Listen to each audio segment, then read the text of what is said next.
Hey listener, welcome back to my channel. Let's continue with the next chapter of 50 Shades of Grey by E.L. James, chapter 3. Kate is aesthetic. But what was he doing at Clayton's? Her curiosity oozes through the phone.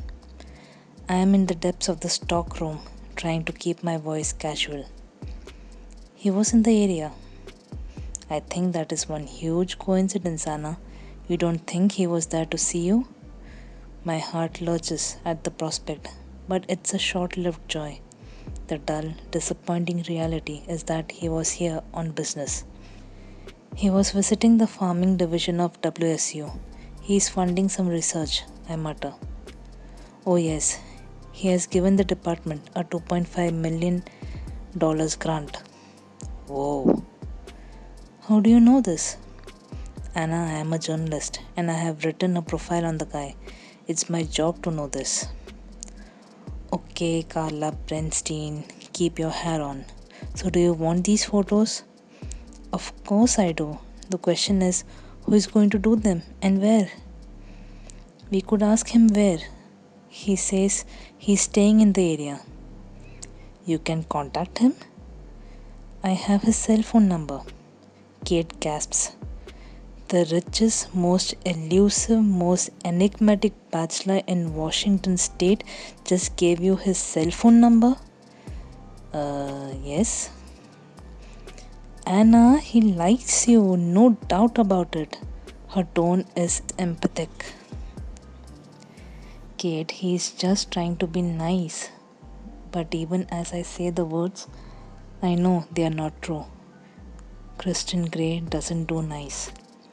He does polite, maybe, and a small, quiet voice whispers, perhaps Kate is right. My scalp prickles at the idea that maybe, just maybe, he might like me. After all, he did say he was glad Kate didn't do the interview. I hug myself with quiet glee, rocking from side to side, entertaining the possibility that he might like me. Kate brings me back to the now. I don't know who we will get to do the shoot. Levi, a regular photographer, can't. He is home in Idaho Falls for the weekend. He will be pissed that he blew an opportunity to photograph one of America's leading entrepreneurs. What about Joe's? Great idea. You ask him, he will do anything for you. Then call Gray and find out where he wants us. Kate is irritatingly cavalier about Joe's. I think you should call him. Who, Joe's? Kate scoffs. No, Gray. Anna, you're the one with the relationship. Relationship? I squeak at her, my voice rising several octaves. I barely know the guy. At least you have met him, she says bitterly. And it looks like he wants to know you better. Anna, just call him. She snaps and hangs up. She is so bossy sometimes. I frown at my cell, sticking my tongue out at it. I am just leaving a message for Joe's when Paul enters the stockroom looking for sandpaper. We are kind of busy out there, Anna, he says without acrimony. Yeah, sorry, I mutter, turning to leave. So, how come you know Christian Grey? Paul's voice is unconvincingly nonchalant. I had to interview him for our student newspaper. Kate wasn't well. I shrug, trying to sound casual and doing no better than him. Christian Grey is in Clayton's. Go figure. Paul snorts, amazed. He shakes his head as if to clear it. Anyway, want to grab a drink or something this evening? Whenever he is home, he asks me on a date, and I always say no. It's a ritual. I have never considered it a good idea to date the boss's brother, and besides, Paul is cute in a wholesome all-American boy next door kind of way, but he is no literary hero. Not by any stretch of the imagination. Is Grey? My subconscious asks me, her eyebrows figuratively raised. I slap her down. Don't you have a family dinner or something for your brother? That's tomorrow. Maybe some other time, Paul. I need to study tonight. I have my finals next week. Anna, one of these days you will say yes. He smiles as I escape to the store floor. But I do places, Anna, not people. Joe groans. Joe, please, I beg. I pace the living room of our apartment, clutching my cell and staring out the window at the fading evening light. Give me that phone. Kate grabs the handset from me, tossing her silken reddish blonde hair over her shoulder. Listen here, Jose Rodriguez. If you want our newspaper to cover the opening of your show, you will do the shoot for us tomorrow. Capiche? Kate can be awesomely tough. Good. Anna will call back with the location and the call time. We will see you tomorrow. She snaps my cell phone off. Sorted. All we need to do now is decide where and when. Call him. She holds the phone out to me. My stomach twists. Call Crane now. I scowl at her and reach into my back pocket for his business card.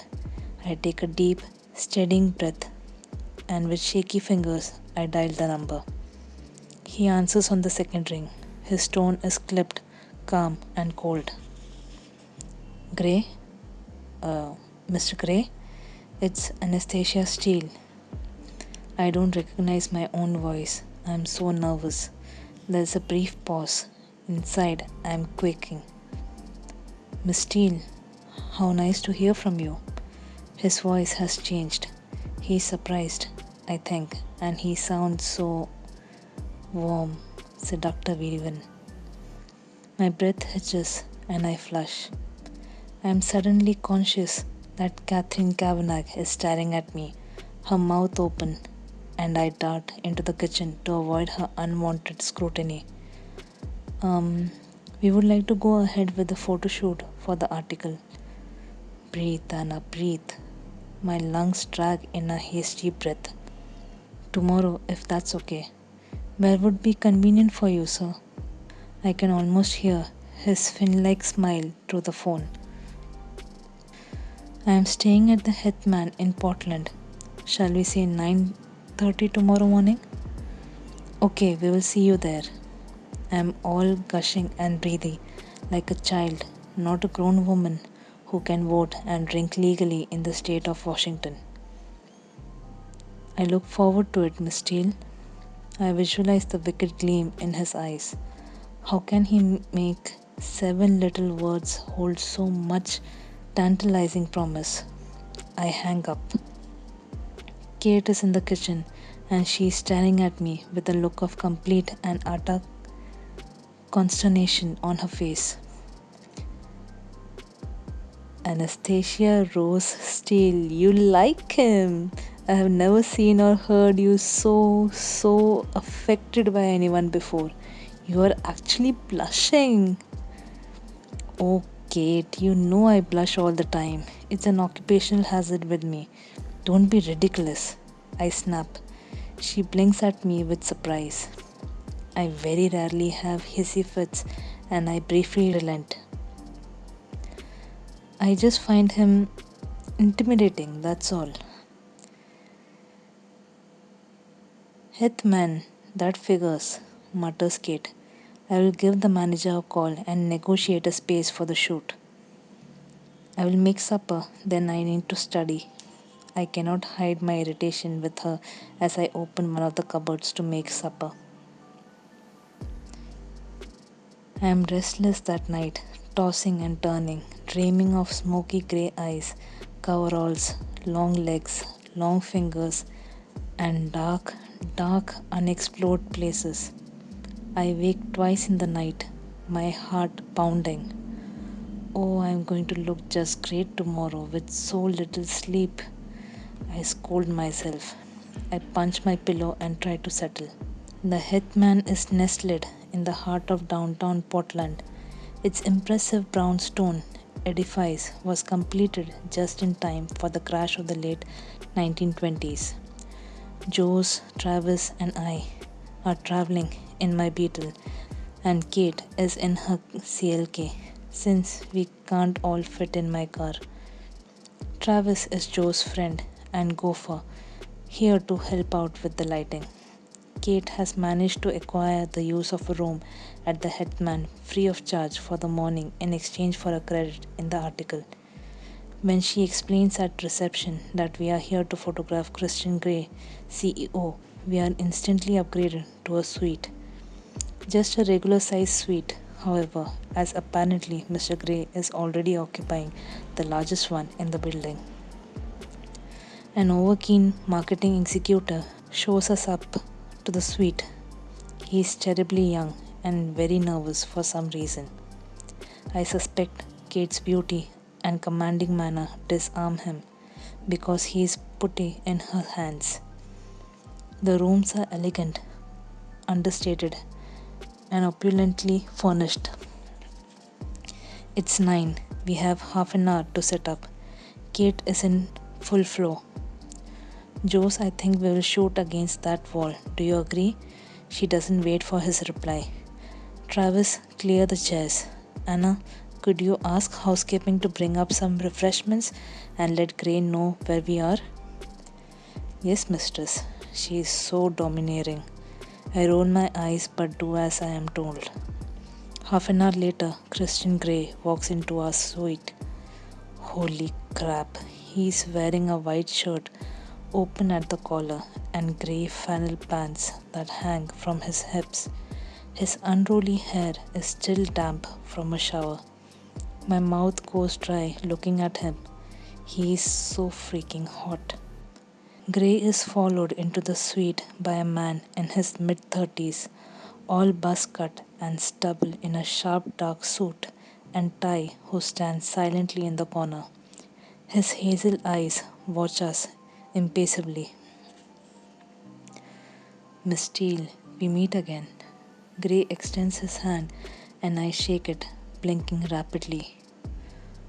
Oh my, he's really is quite. As I touch his hand, I am aware of that delicious current running right through me, lighting me up, making me blush, and I am sure my erratic breathing must be audible. Mr. Gray, this is Catherine Kavanagh, I mutter, waving a hand toward Kate, who comes forward, looking him squarely in the eye. The tenacious Miss Kavanagh, how do you do? He gives her a small smile, looking genuinely amused. I trust you are feeling better? Anastasia said you were unwell last week. I'm fine, thank you, Mr. Gray. She shakes his hand firmly without batting an eyelid. I remind myself that Kate had been to the best private schools in Washington. Her family has money and she has grown up confident and sure of her place in the world. She doesn't take any crap. I am in awe of her. Thank you for taking the time to do this. She gives him a polite, professional smile. It's a pleasure, he answers, turning his gaze on me, and I flush again. Damn it. This is Jose Rodriguez, a photographer, I say, grinning at Jose, who smiles with affection back at me. His eyes cool when he looks from me to Gray. Mr. Gray, he nods. Mr. Rodriguez, Gray's expression changes too as he appraises Jose. Where would you like me? Gray asks him. His tone sounds vaguely threatening, but Catherine is not about to let Jose run the show. Mr. Gray, if you could sit here, please. Be careful of the lighting cables, and then we will do a few standing too. She directs him to a chair set up against the wall. Travis switches on the lights, momentarily blinding Gray, and mutters an apology. Then Travis and I stand back and watch as Jose proceeds to snap away. He takes several photographs, handheld, asking Gray to turn his way, then that, to move his arm, then put it down again. Moving to the tripod, Jose takes several more while Gray sits and poses, patiently and naturally for about 20 minutes. My wish has come true. I can stand and admire Grey from not so afar. Twice our eyes lock, and I have to tear myself away from his cloudy gaze. Enough sitting. Catherine waits in again. Standing, Mr. Grey? She asks. He stands, and Travis scurries in to remove the chair. The shutter on Joe's Nikon starts clicking again. I think we have enough, Joe announces 5 minutes later. Great, says Kate. Thank you again, Mr. Gray. She shakes his hand, as does Joe's. I look forward to reading the article, Miss Kavanagh, murmurs Gray, and turns to me, standing by the door. Will you walk with me, Miss Steele? He asks. Sure, I say, completely thrown. I glance anxiously at Kate, who shrugs at me. I notice Joe's scowling behind her. Good day to you all, says Gray as he opens the door, standing aside to allow me out first. Holy hell, what's this about? What does he want? I pause in the hotel corridor, fidgeting nervously as Gray emerges from the room, followed by Mr. Buss, cut in his sharp suit. I will call you, Taylor, he murmurs to Buss Cut. Taylor wanders back down the corridor, and Gray turns his burning grey gaze to me. Crap, have I done something wrong? I wondered if you would join me for coffee this morning. My heart slams into my mouth. A date? Christian Grey is asking me on a date? He's asking me if you want a coffee? Maybe he thinks you haven't woken up yet. My subconscious whines at me in a sneering mood again. I clear my throat, trying to control my nerves. I have to drive everyone home, I murmur apologetically, twisting my hands and fingers in front of me. Taylor, he calls, making me jump. Taylor, who had been retreating down the corridor, turns and heads back towards us.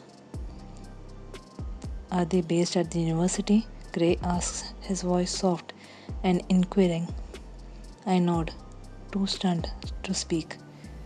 Taylor can take them. He's my driver. We have a large 4x4 here, so he will be able to take the equipment too. Mr. Gray? Taylor asks when he reaches us, giving nothing away. Please, can you drive the photographer, his assistant, and Miss Kavanagh back home? Certainly, sir, Taylor replies. There. Now can you join me for coffee? Gray smiles as if it's a done deal. I frown. Mr. Gray, this really... Look, Taylor doesn't have to drive them home. I flash a brief look at Taylor, who remains stoically impassive. I will swap vehicles with Kate if you give me a moment. Gray smiles a dazzling, unguarded, natural, all teeth showing glorious smile. Oh my. He opens the door of the suite so I can go in. I scoot around him to re-enter the room, finding Catherine in deep discussion with Joe's. Anna, I think he definitely likes you, she says with no preamble whatsoever. Joe's glares at me with disapproval. But I don't trust him, she adds. I raise my hand up in the hope that she will stop talking. By some miracle, she does. Kate, if you take Wanda, can I take your car? Why? Kristen Gray has asked me to go for coffee with him. Her mouth pops open. Speechless Kate, I savor the moment. She grabs me by my arm and drags me into the bedroom that's off the living area of the suite. Anna, there is something about him. Her tone is full of warning. He's gorgeous, I agree, but I think he's dangerous, especially for someone like you. What do you mean, someone like me? I demand, affronted. An innocent like you, Anna. You know what I mean, she says, a little irritated. I flush. Kate, it's just coffee, I'm starting my exams this week and I need to study, so I won't be long. She purses her lips as if considering my request. Finally, she fishes her car keys out of her pocket and hands them to me. I hand her mine. I will see you later. Don't be long, or I will send out search and rescue. Thanks. I hug her. I emerge from the suite to find Christian Grey waiting, leaning up against the wall, looking like a male model in a pose for some glossy high-end magazine. Okay, let's do coffee, I murmur, flushing a beet red. He grins. After you, Miss Steele. He stands up straight, holding his hand out for me to go first. I make my way down the corridor, my knees shaky, my stomach full of butterflies, and my heart in my mouth thumping a dramatic, uneven beat. I'm going to have coffee with Christian Grey, and I hate coffee. We walk together down the wide hotel corridor to the elevators. What should I say to him? My mind is suddenly paralyzed with apprehension. What are we going to talk about? What on earth do I have in common with him? His soft, warm voice startles me from my reverie. How long have you known Catherine Kavanagh? Oh, an easy question for starters. Since our freshman year, she's a good friend. He replies, non-committally. What is he thinking? At the elevators, he presses the call button and the bell rings almost immediately. The doors slide open, revealing a young couple in a passionate embrace inside. Surprised and embarrassed, they jump apart, staring guiltily in every direction but ours. Grey and I step into the elevator. I am struggling to maintain a straight face, so I gaze down at the floor, feeling my cheeks turning pink. When I peek up at Grey through my lashes, he has a hint of a smile on his lips, but it's very hard to tell. The young couple says nothing, and we travel down to the first floor in embarrassed silence. We don't even have planned piped elevator music to distract us. The doors open, and much to my surprise, Grey takes my hand, clasping it with his long, cool fingers. I feel the current run through me, and my already rapid heartbeat accelerates. As he leads me out of the elevator, we can hear the surprised giggles of the couple erupting behind us. Grey grins. What is it about elevators? He mutters. We cross the expansive, bustling lobby of the hotel towards the entrance, but Grey avoids the revolving door, and I wonder if that's because he had to let go of my hand. Outside, it's a mild May Sunday. The sun is shining and the traffic is light. Grey turns left and strolls to the corner where we wait for the crosswalk to change. He is still holding my hand. I am in the street and Christian Grey is holding my hand. No one has ever held my hand. I feel giddy and I tingle all over. I attempt to smother the ridiculous grin that threatens to split my face in two. Try to be cool, Anna, my subconscious implores me. The green man appears and we are off again. We walk 4 blocks before we reach the Portland Coffee House, where Grey releases me to hold the door open so I can step inside. Why don't you choose a table while I get the drinks? What would you like? He asks, polite as ever. I will have English breakfast tea. Bag out. He raises his eyebrows. No coffee? I'm not keen on coffee. He smiles. Okay, bag out tea. Sugar? For a moment, I'm stunned, thinking it's an endearment, but fortunately, my subconscious kicks in with pursed lips. No, stupid. Do you take sugar? No, thanks. I stare down at my knotted fingers. Anything to eat? No, thank you. I shake my head and he heads to the counter. I surreptitiously gaze at him from beneath my lashes as he stands in line waiting to be served. I could watch him all day. He's tall, broad shouldered, and slim, and the way those pants hang from his hips, oh my. Once or thrice he runs his long, graceful fingers through his now dry but still disorderly hair. I would like to do that. The thought comes unbidden into my mind, and my face flames. I bite my lip and stare down at my hands again, not liking where my wayward thoughts are headed. Penny for your thoughts? Gray is back, startling me. I go crimson. I was just thinking about running my fingers through your hair and wondering if it would feel soft to touch. I shake my head. He's carrying a tray which he sets down on the small, round birch dinner table. He hands me a cup and saucer, a small teapot, and a side plate bearing a lone tea bag labeled Twinnings English Breakfast, my favorite. He has a coffee that bears a wonderful leaf pattern imprinted in the milk. How do they do that? I wonder idly. He has also bought himself a blueberry muffin. Putting the tray aside, he sits opposite me and crosses his long legs. He looks so comfortable, so at ease with his body. I envy him. Here's me, all gawky and uncoordinated, barely able to get from A to B without falling flat on my face. Your thoughts? He prompts me. This is my favorite tea. My voice is quite breathy. I simply can't believe I'm sitting opposite Christian Grey in a coffee shop in Portland. He frowns. He knows I'm hiding something. I pop the tea bag into the teapot and almost immediately fish it out again with my teaspoon. As I place the used tea bag back on the side plate, he cocks his head, gazing quizzically at me.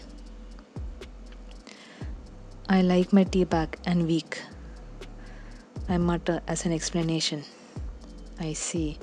Is he your boyfriend? Whoa, what? Who? The photographer, Jose Rodriguez. I laugh, nervous but curious. What gave him that impression? No, Jose is a good friend of mine, that's all. Why did you think he was my boyfriend? The way you smiled at him and he at you. His gaze holds mine. He is so unnerving. I want to look away, but I am caught, spellbound. He's more like family, I whisper. Gray nods, seemingly satisfied with my response, and glances down at his blueberry muffin. His long fingers deftly peel back the paper, and I watch, fascinated. Do you want some? He asks, and that amused, secret smile is back. No thanks. I frown and stare down at my hands again. And the boy I met yesterday at the store, he's not your boyfriend? No, Paul's just a friend. I told you yesterday. Oh, this is getting silly. Why do you ask? You seem nervous around men. Holy crap, that's personal. I'm just nervous around you, Gray. I find you intimidating. I flush scarlet, but mentally pat myself on the back for my candor and gaze at my hands again. I hear his sharp intake of breath. You should find me intimidating, he nods. You're very honest. Please don't look down. I like to see your face. Oh, I glance at him and he gives me an encouraging but wry smile. It gives me some sort of clue what you might be thinking. He breathes. You are a mystery, Miss Steele. Mysterious? Me? There is nothing mysterious about me. I think you are very self-contained, he murmurs.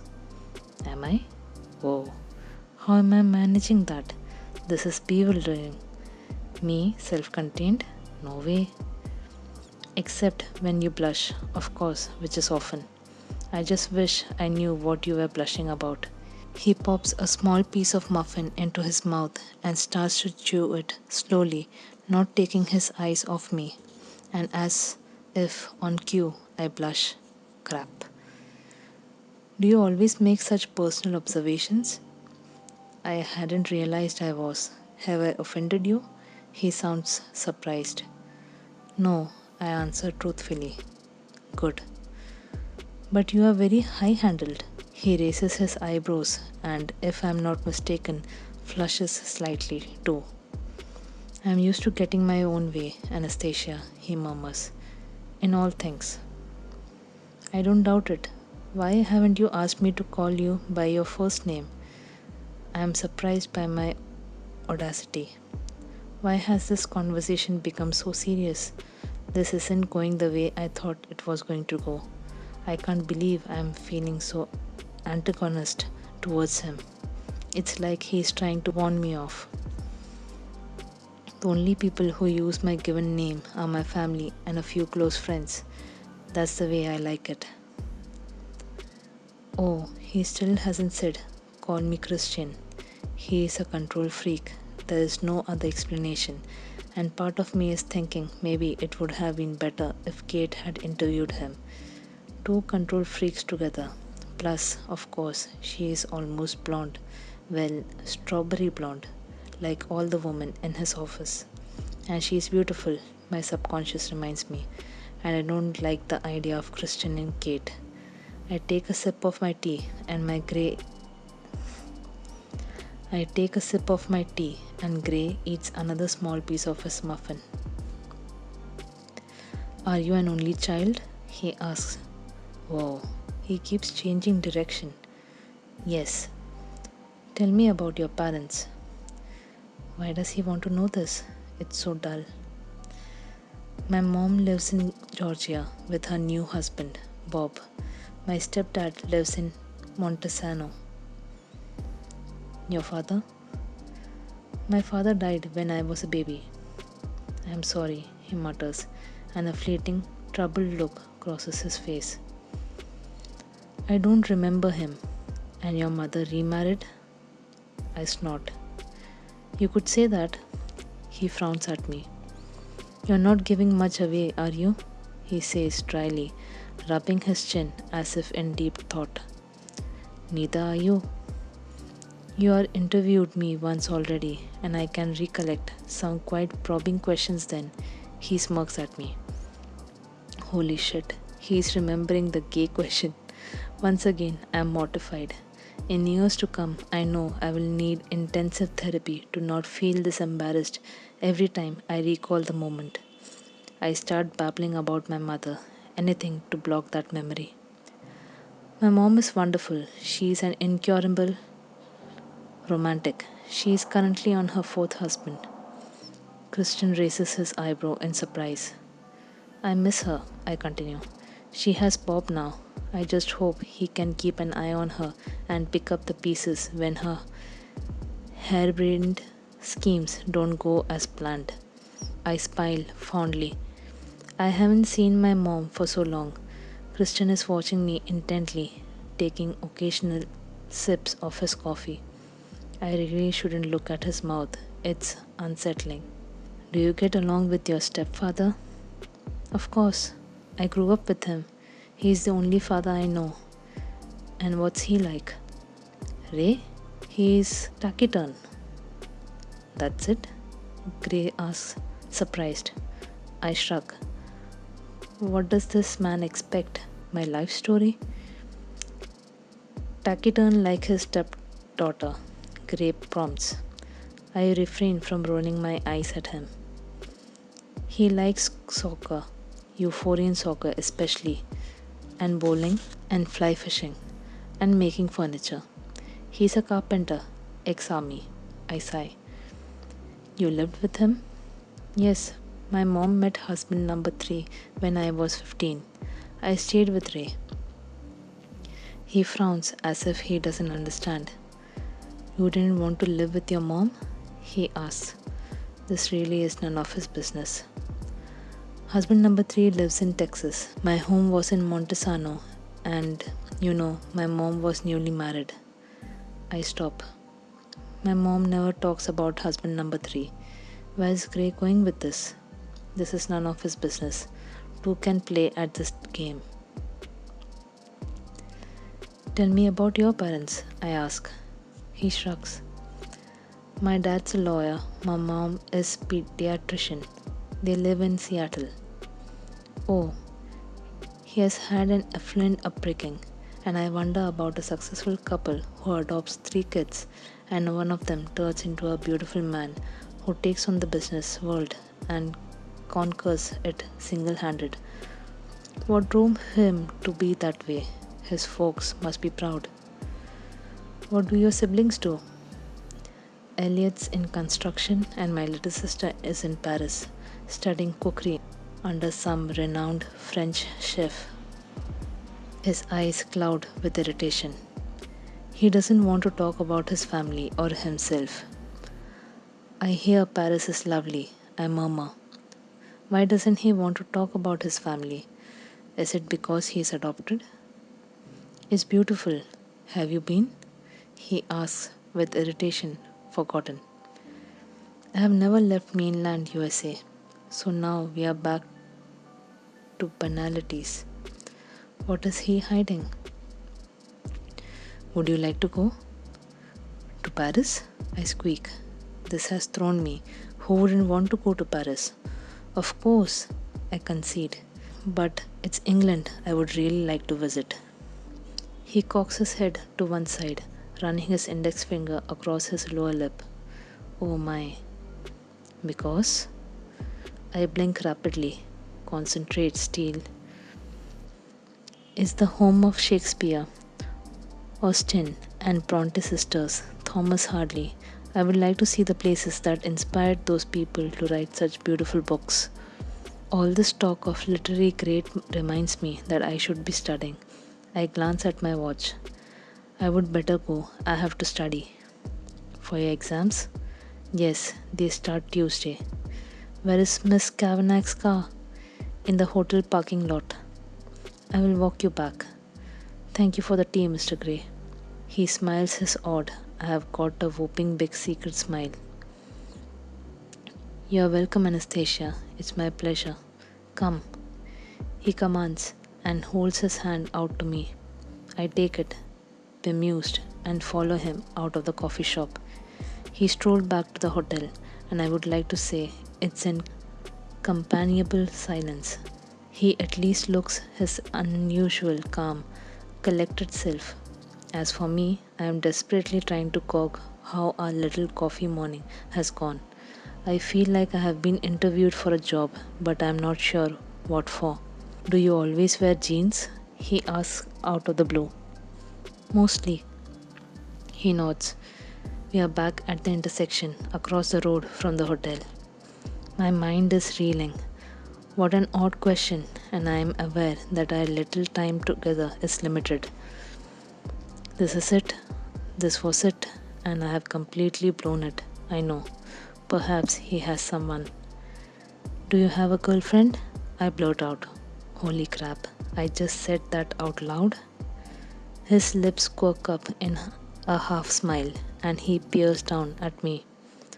No, Anastasia, I don't do the girlfriend thing, he says softly.